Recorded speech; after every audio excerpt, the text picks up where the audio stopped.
सूखा पड़ल बाबर से ना पानी पिया, कैसे करल जाई धान के रोपाई पिया। सूखा पड़ल बाबर से ना पानी पिया, कैसे करल जाई धान के रोपाई पिया। कैसे करल जाई धान के रोपाई पिया।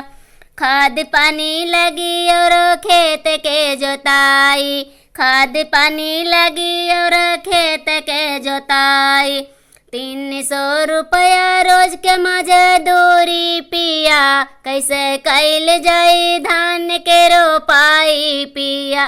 300 रुपया रोज के मजदूरी पिया, कैसे करल जाई धान के रोपाई पिया।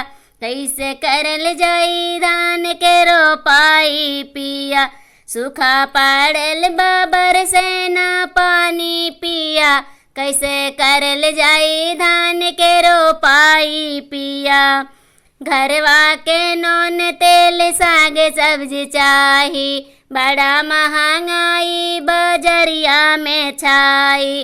घरवा के नून तेल साग सब्जी चाही, बड़ा महंगाई बजरिया में छाई। अब झुमका नथुनिया बिकाई पिया, कैसे करल जाई धान के रोपाई पिया। अब झुमका नथुनिया बिकाई पिया, कैसे करल जाई धान के रोपाई पिया। कैसे करल जाई धान के रोपाई पिया। सूखा पड़ल बाबर से ना पानी पिया, सूखा पड़ल बाबर से ना पानी पिया। कैसे करल जाई धान के रोपाई पिया।